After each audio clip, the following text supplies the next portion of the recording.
Venez, adorons Dieu. Prosternons-nous devant le Seigneur qui nous a fait, car il est notre Dieu.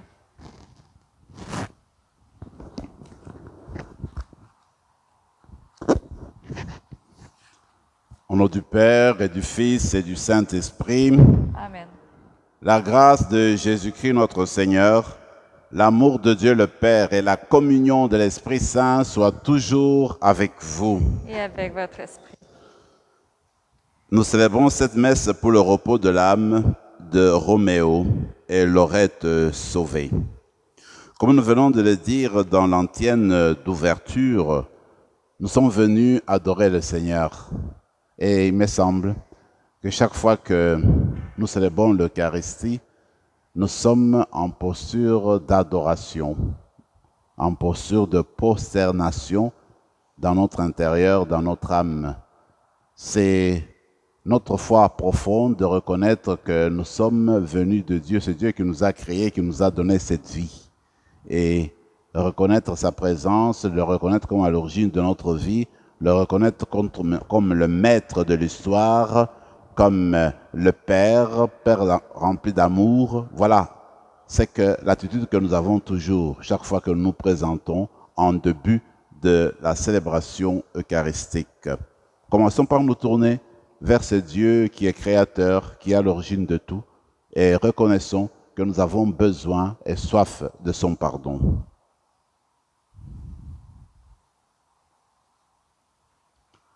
Je confesse à Dieu Tout-Puissant, je reconnais devant vous, frères et sœurs, que j'ai péché en pensée, en parole, par action et par omission. Oui, j'ai vraiment péché. C'est pourquoi je supplie la bienheureuse Vierge Marie, les anges et tous les saints, et vous aussi, frères et sœurs, de prier pour moi le Seigneur notre Dieu. Que Dieu Tout-Puissant nous fasse miséricorde, qu'il nous pardonne nos péchés et nous conduise à la vie éternelle. Amen. Seigneur, prends pitié. Seigneur, prends pitié. Ô Christ, prends pitié. Ô Christ, prends pitié. Seigneur, prends pitié. Seigneur, prends pitié. Prions le Seigneur.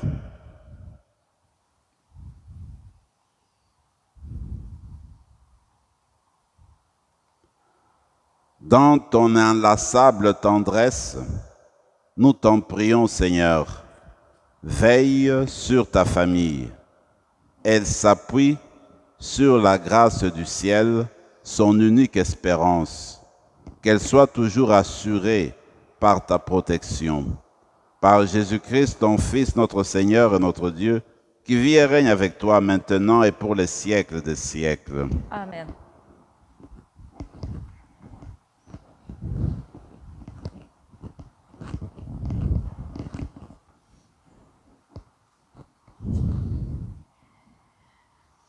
De la première lettre de Saint Paul apôtre aux Corinthiens.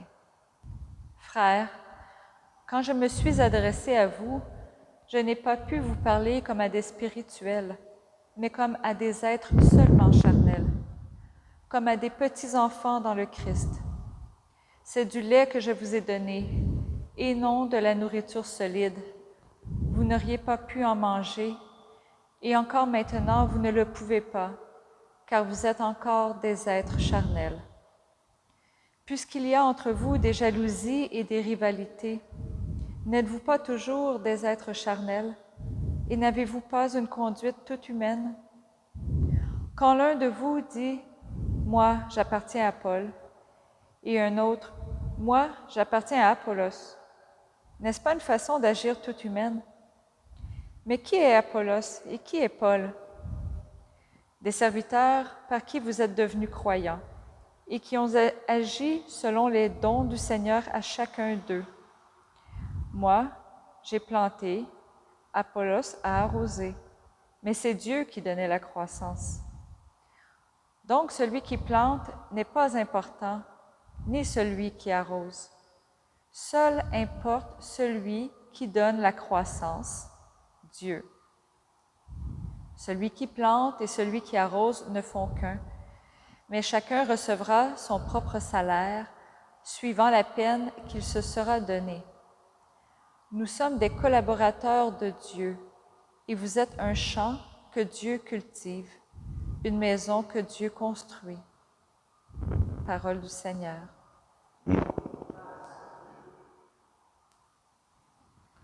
Heureux le peuple que le Seigneur s'est choisi pour domaine. Heureux le peuple dont le Seigneur choisit pour domaine. Heureux le peuple dont le Seigneur est le Dieu. Heureuse la nation qui s'est choisie pour domaine. Du haut des cieux, le Seigneur regarde. Il voit la race des hommes. Heureux le peuple que le Seigneur s'est choisi pour domaine.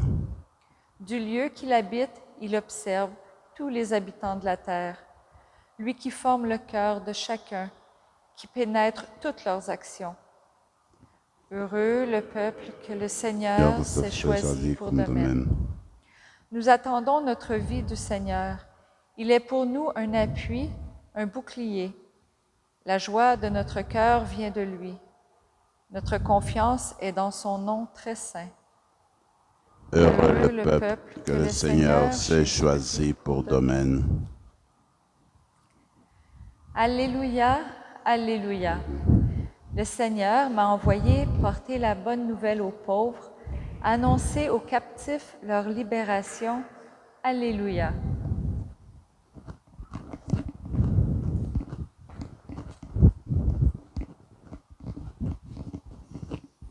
Le Seigneur soit avec vous. Et avec votre esprit. Évangile de Jésus-Christ selon saint Luc. Gloire à toi, Seigneur. En ce temps-là, Jésus quitta la synagogue de Capharnaüm et entra dans la maison de Simon. Or, la belle-mère de Simon était oppressée par une forte fièvre, et on demanda à Jésus de faire quelque chose pour elle. Il se pencha sur elle, menaça la fièvre, et la fièvre la quitta. À l'instant même, la femme se leva et elle les servait. Au coucher du soleil, tous ceux qui avaient des malades atteints de diverses infirmités les lui amenèrent. Et Jésus, imposant les mains à chacun d'eux, les guérissait. Et même des démons sortaient de beaucoup d'entre eux en criant « C'est toi le Fils de Dieu !»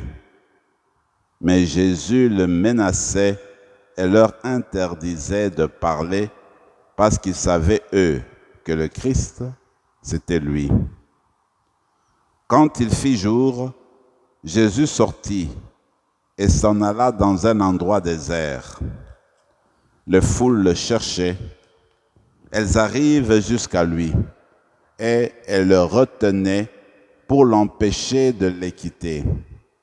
Mais il leur dit, aux autres villes aussi, il faut que j'annonce la bonne nouvelle du règne de Dieu, car c'est pour cela que j'ai été envoyé. Et il proclamait l'évangile dans les synagogues du pays des Juifs. Acclamons la parole de Dieu. Louange à toi, Seigneur Jésus.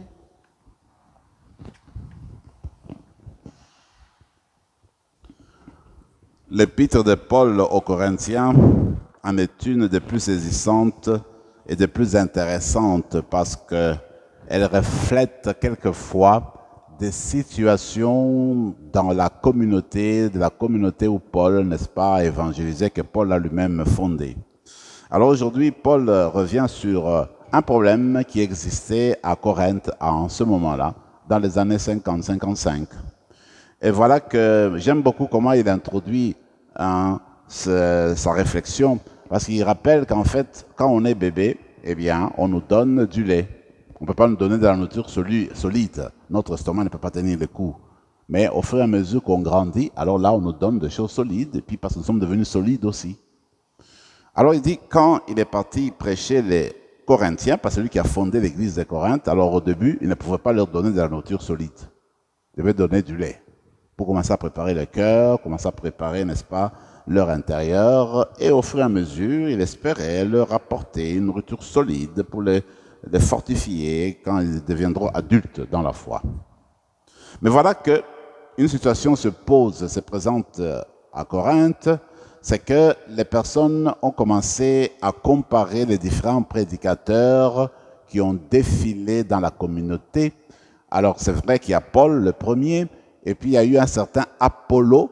Les spécialistes disent que c'est un homme très éloquent, très structuré, et il y a des Corinthiens et Corinthiennes qui se sont attachés à lui, comme il y en a qui se sont attachés à Pierre. Ils disaient que Pierre c'était le maître des apôtres, le responsable des apôtres, donc ils voulaient se rapprocher davantage de Pierre. Alors c'est ainsi que tout cela arrive aux oreilles de Paul, que la communauté est divisée, qu'il y a des rivalités dans la communauté, que chaque petit groupe s'identifie à un des prédicateurs. Alors c'est ainsi qu'il dit, écoutez, moi je pensais que le moment était venu que je vous apporte de la nourriture solide. Mais non, vous êtes encore des bébés, ce n'est pas le terme qu'il utilise, mais il dit vous êtes encore charnels. Donc je peux pas vous donner une nourriture spirituelle parce que vous êtes charnels. Charnel, pourquoi? Parce que vous vous attachez à des choses de ce monde-ci. Il y a un qui dit qu'il appartient à Paul, l'autre qui dit qu'il appartient à Apollo, l'autre qui dit qu'il appartient à Pierre, à Képhas, etc. Alors, il dit, mais non, que ce soit Paul, que ce soit Képhas ou Apollo, tous ces gens-là sont des serviteurs de Dieu que Dieu a envoyés pour l'église de Corinthe. Peut-être que Paul a planté, parce que c'est lui qui était le premier. Apollo a arrosé, mais que Paul plante, qu'Apollo arrose, ils sont tous égaux. Ce qui prime, c'est Dieu qui fait pousser la plante, qui fait pousser la semence, qui fait croître la semence. Alors il dit, écoutez, l'essentiel en fait, c'est de s'attacher à Dieu, c'est d'aller à l'essentiel, hein, de ne pas, n'est-ce pas, miser sur l'être humain, comme le dit le psaume, celui qui s'attache à l'être humain, celui qui mise sur l'être humain, eh bien il va être dessus, coûte que coûte. Mais en fait, il faut miser sur Dieu, c'est en Dieu qu'il faut poser sa foi, c'est en Dieu en fait qu'il faut s'abandonner. Alors, cela en fait arrive aussi dans nos communautés à nous, que ce soit ici, n'est-ce pas, à Ottawa, que ce soit ailleurs. Il arrive cela parfois dans des communautés chrétiennes où on compare évidemment des pasteurs, on compare des curés, nous sommes des êtres humains, que voulez-vous que je vous dise? Alors, on est des êtres humains, parfois nous nous comparons dans ce sens-là. Peut-être que Paul aujourd'hui nous invite à aller en profondeur pour savoir, c'est vrai, comme être humain, c'est normal, on peut s'attacher à un pasteur. On peut, n'est-ce pas, aimer la manière de fonctionner d'un pasteur. Mais ce qui est important, il me semble, c'est un attachement exagéré. Un attachement exagéré de sorte que tu ne peux plus entendre ou suivre la célébration d'une autre personne parce que ce n'est pas ton pasteur préféré. Là, voilà, ça devient exagération. Je me rappelle, à un moment donné, on blaguait, un prêtre est parti un peu trop loin. Lui disait, voilà, bon, vous avez reçu un curé, le curé s'est déplacé. Vous suivez le curé. Arrivé dans cette paroisse-là, après quelques années, il est déplacé. Vous le suivez encore. L'autre, il est déplacé, vous le suivez. Alors il disait, mais son heure est arrivée d'aller dans la tombe. Allez-vous le suivre dans la tombe? Disait-il. Ben, là, tu ne sais pas si tu vas aller dans la tombe pour suivre le curé, voyez-vous. En tout cas, il exagérait, mais il faisait comprendre, en fait, qu'il faut aller à l'essentiel. Il faut aller à l'essentiel, en fait. On peut s'attacher à quelqu'un, c'est bien. On peut porter la personne dans la prière.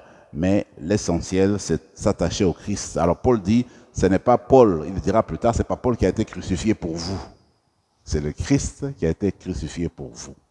C'est le Christ que Dieu a envoyé. Alors on s'attache au Christ, on s'attache à Dieu, on ne s'attache pas aux êtres humains, c'est-à-dire que ce sont des instruments. On peut s'entretenir, on peut les apprécier, on peut les appuyer, tout ce qu'on veut, d'accord, mais ils ne sont pas au niveau du Christ. Ils ne sont pas au niveau du Christ. Donc l'Église continue, malgré le départ de certaines personnes. Regardez notre Église. L'année prochaine, nous allons célébrer le 100e anniversaire d'existence, comme vous le savez. Alors moi, je me pose la question, mais où est le premier curé qui était ici? Voyez-vous? Le temps passe, les choses changent. C'est Dieu qui reste dans ce monde-ci. Nous sommes des gens qui passent. Nous passons, nous tous. Regardez, même la première communauté qui était ici il y a 60 ans. il y a 60 ans, il y a 55 ans. Peut-être qu'il n'y a presque plus personne. La communauté continue. Nous passons. Mais ce qui est important, c'est de passer avec Dieu. C'est de demeurer en Dieu. Alors quand on passe, on est en Dieu, mais en fait, on est toujours présent en Dieu. Peut-être que nous allons voir que la personne est passée, mais elle est en Dieu, elle vit toujours. Alors il me semble que c'est ça l'essentiel, c'est s'attacher au Seigneur Jésus. Alors, dans l'évangile d'aujourd'hui, moi, ce qui me frappe toujours, c'est quand Paul a guéri la belle-mère, Jésus a guéri la belle-mère de Pierre. Alors, la belle-mère, dès qu'elle est guérie, elle s'est mise à servir le groupe. On est guéri par le Seigneur, on a été tonifié par le Seigneur, on a été gratifié par le Seigneur. Alors, quand on revient à soi-même, tout de suite, on se met à son service, on commence à partager les grâces qu'on a reçues de lui. La guérison, les grâces que nous recevrons de Dieu, ce n'est jamais pour nous-mêmes uniquement, c'est toujours pour les partager avec les autres. J'aime ce texte-ci parce qu'il nous dit en fait en quoi consistait le ministère de Jésus. Il a prêché dans la synagogue, il a guéri la belle-mère de Pierre dans une maison. Au soir, on lui amène tous les malades de la ville, il prie sur les malades, il les guérit toute la nuit. Le lendemain, il sort, il va prier dans un endroit désert. Alors on veut aller le voir. Il dit, mais non, je veux aussi aller ailleurs. Ça, c'est une chose aussi. La foule voulait retenir Jésus. Non, tu restes ici à Capharnaüm, c'est chez toi ici. Mais pas, viens. Non. Vous avez reçu le message, maintenant il faut que j'aille ailleurs. Donc, il va ailleurs. Alors, pour dire que c'est en cela que consistait le travail de Jésus. Prêcher, guérir, faire des exorcismes, annoncer la bonne nouvelle, aller ailleurs. Faire des disciples, continuer sa marche.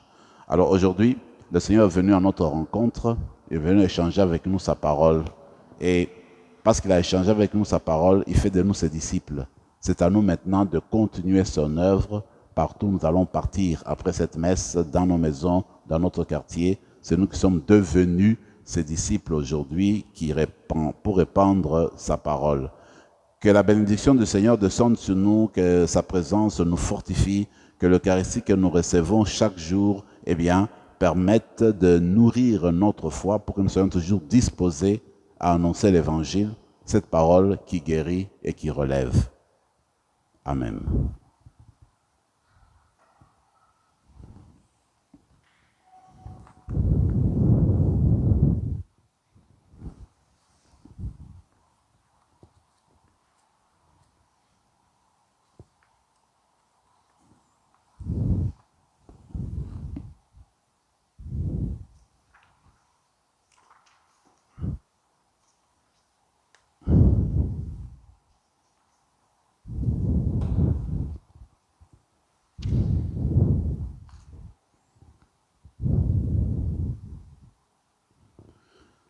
Tu es béni, Seigneur, Dieu de l'univers, toi qui nous donnes ce pain, fruit de la terre et du travail des hommes et des femmes.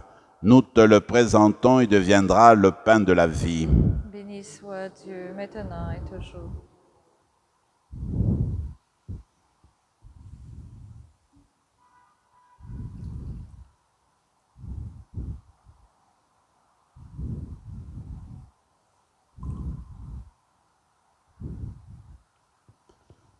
Tu es béni, Seigneur, Dieu de l'univers, toi qui nous donnes ce vin, fruit de la vigne et du travail des hommes et des femmes. Nous te le présentons, il deviendra le vin du royaume éternel. Béni soit Dieu, maintenant et toujours. Humbles et pauvres, nous te supplions, Seigneur, accueille-nous. Que notre sacrifice en ce jour trouve grâce devant toi. Lave-nous de nos fautes, Seigneur. Purifie-nous de nos péchés. Prions ensemble, mes frères et mes sœurs, au moment d'offrir le sacrifice de toute l'Église. Pour la gloire de Dieu et le salut du monde. Seigneur, notre Dieu, tu as choisi dans ta création ces aliments qui soutiennent notre fragilité. Nous t'en prions. Fais qu'ils deviennent aussi pour nous le sacrement de la vie éternelle. Par Jésus, le Christ, notre Seigneur. Amen. Le Seigneur soit avec vous. et avec votre esprit. Élevons notre cœur. Nous le tournons vers le Seigneur. Rendons grâce au Seigneur notre Dieu. Cela est juste et bon. Vraiment, il est juste et bon pour ta gloire et notre salut de t'offrir notre action de grâce toujours et en tout lieu, Seigneur, Père très saint, Dieu éternel et tout-puissant. Dans ta bonté, tu as créé l'être humain. Et comme il avait mérité la condamnation, tu l'as racheté dans ta miséricorde par le Christ notre Seigneur. Par lui, les anges célèbrent ta grandeur et les esprits bienheureux adorent ta gloire. Par lui s'inclinent devant toi les puissances d'en haut et tressaillent d'une même allégresse les innombrables créatures des cieux. À leur hymne de louange, laisse-nous joindre nos voix pour chanter et proclamer. Saint, Saint, Saint, le Seigneur Dieu de l'univers. Le ciel et la terre sont remplis de ta gloire. Hosanna au plus haut des cieux. Béni soit celui qui vient au nom du Seigneur. Hosanna au plus haut des cieux.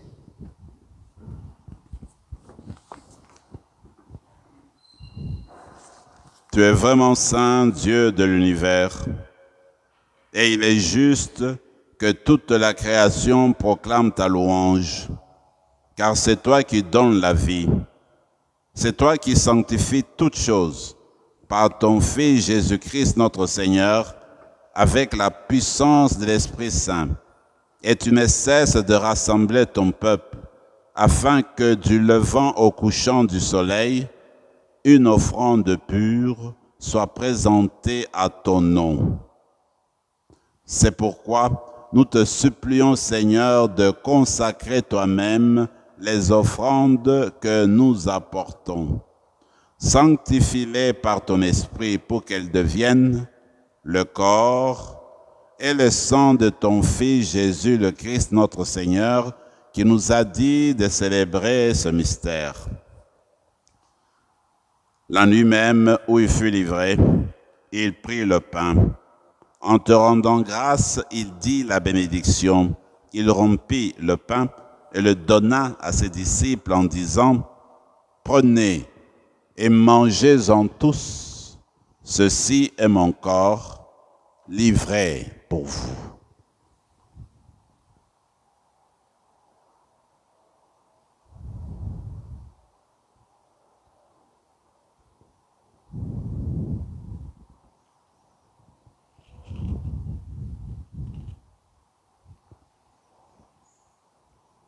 De même, après le repas, il prit la coupe. En te rendant grâce, il dit la bénédiction, donna la coupe à ses disciples en disant, « Prenez et buvez-en tous, car ceci est la coupe de mon sang, le sang de l'alliance nouvelle et éternelle, qui sera versé pour vous et pour la multitude en rémission des péchés. Vous ferez cela en mémoire de moi. »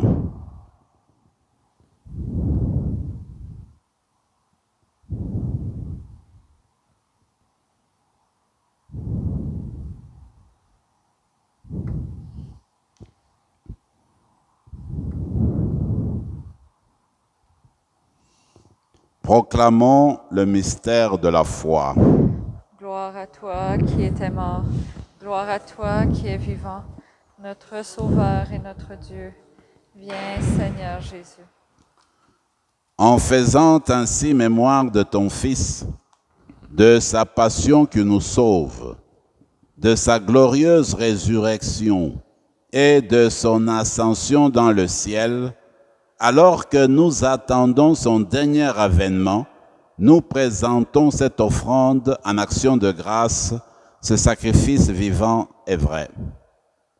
Regarde, nous t'en prions, l'oblation de ton Église et daigne y reconnaître ton Fils qui, selon ta volonté, s'est offert en sacrifice pour nous réconcilier avec toi.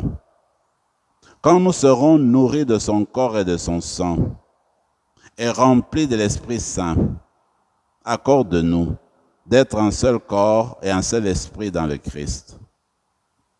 Que l'Esprit Saint fasse de nous une éternelle offrande à ta gloire, pour que nous obtenions un jour l'héritage promis avec tes élus, en premier lieu la bienheureuse Vierge Marie, Mère de Dieu, avec Saint Joseph son époux, les bienheureux apôtres, les glorieux martyrs, Saint Rémy, et tous les saints qui ne cessent d'intercéder auprès de toi et nous assurent de ton secours.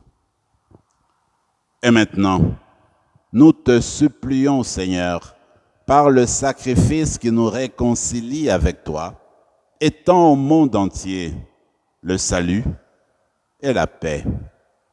Affermis ton Église en pèlerinage sur la terre, dans la foi et la charité, en union avec ton serviteur, notre pape François, notre évêque Marcel, l'ensemble des évêques, les prêtres, les diacres et tout le peuple de racheté. Écoute en ta bonté les prières de ta famille que tu as voulu rassembler devant toi. Dans ta miséricorde, ramène à toi, Père très aimant, tous tes enfants dispersés. Pour nos frères et sœurs de faim, et plus spécialement pour Roméo et Laurette sauvés, que tu as voulu rassembler, et pour tous ceux et celles qui ont quitté ce monde et trouvent grâce devant toi, nous te prions. En ta bienveillance, accueille-les dans ton royaume, où nous espérons être comblés de ta gloire, tous ensemble pour l'éternité, par le Christ notre Seigneur, par qui tu donnes au monde toute grâce et tout bien. Par lui, avec lui et en lui, à toi, Dieu le Père Tout-Puissant, dans l'unité du Saint-Esprit, tout honneur et toute gloire pour les siècles des siècles. Amen. Comme nous l'avons appris du Sauveur et selon son commandement, nous osons dire, Notre Père qui es aux cieux, que ton nom soit sanctifié, que ton règne vienne, que ta volonté soit faite sur la terre comme au ciel. Donne-nous aujourd'hui notre pain de ce jour. Pardonne nos offenses, comme nous pardonnons aussi à ceux qui nous ont offensés. Et ne nous laisse pas entrer en tentation, mais délivre-nous du mal. Délivre-nous de tout mal, Seigneur, et donne la paix à notre temps. Soutenus par ta miséricorde, nous serons libérés de tout péché, à l'abri de toute épreuve, nous qui attendons que se réalise cette bienheureuse espérance, l'avènement de Jésus-Christ, notre Sauveur. Car c'est à toi qu'appartiennent le règne, la puissance et la gloire pour les siècles des siècles. Seigneur Jésus-Christ, tu as dit à tes apôtres, je vous laisse la paix, je vous donne ma paix. Ne regarde pas nos péchés, mais la foi de ton Église. Pour que ta volonté s'accomplisse, donne-lui toujours cette paix et conduis-la vers l'unité parfaite, toi qui vis et règnes pour les siècles des siècles. Amen. Que la paix du Seigneur soit toujours avec vous. Et avec votre esprit. Agneau de Dieu, Qui enlève le péché du monde, prends pitié de nous. Agneau de Dieu qui enlève le péché du monde, prends pitié de nous. Agneau de Dieu qui enlève le péché du monde, donne-nous la paix.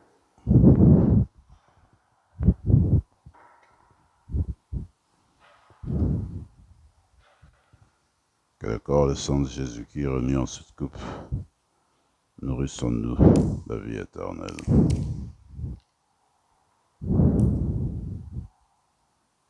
Seigneur Jésus-Christ, que cette communion à ton corps et à ton sang n'entraîne pour nous ni jugement, ni condamnation, mais qu'elle soutienne notre esprit et notre corps et nous donne la guérison.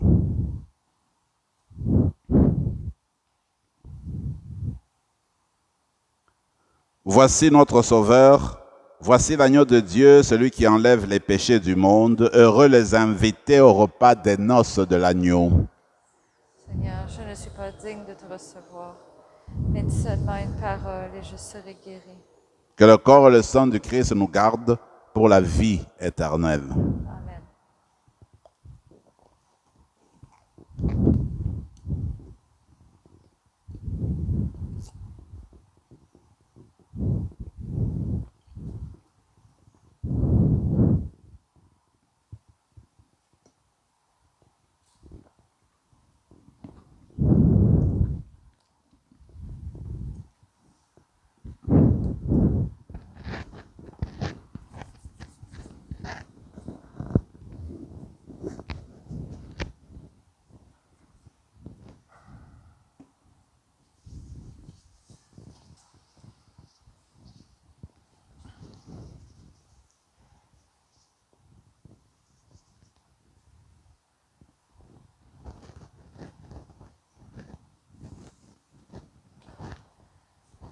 Corps du Christ, le corps du Christ.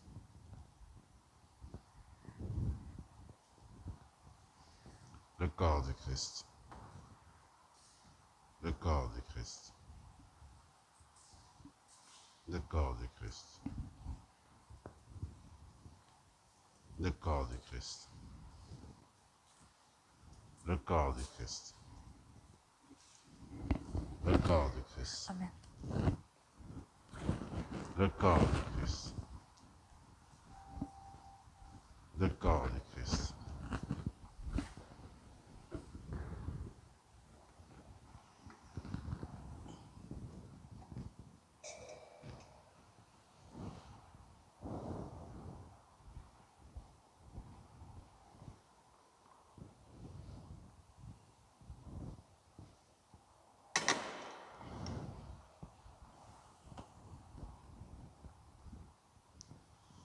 Après avoir reçu le Seigneur dans nos cœurs, prenons quelques moments de silence et de prière.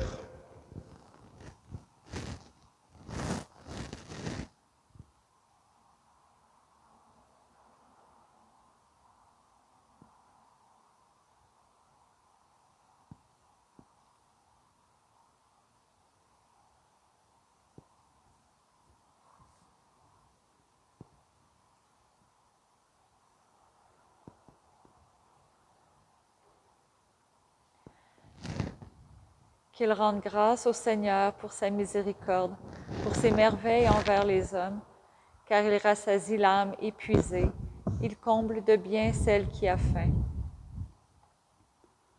Prions encore le Seigneur. Tu as voulu, Seigneur, que nous ayons part au même pain et à la même coupe. Nous t'en prions, puisque nous sommes devenus un dans le Christ, que notre manière de vivre nous donne la joie de porter du fruit pour le salut du monde. Par le Christ, notre Seigneur. Amen. Le Seigneur soit avec vous Et avec votre esprit. et que Dieu Tout-Puissant vous bénisse, le Père, le Fils et le Saint-Esprit. Amen. Allez dans la paix du Christ. Nous rendons grâce à Dieu.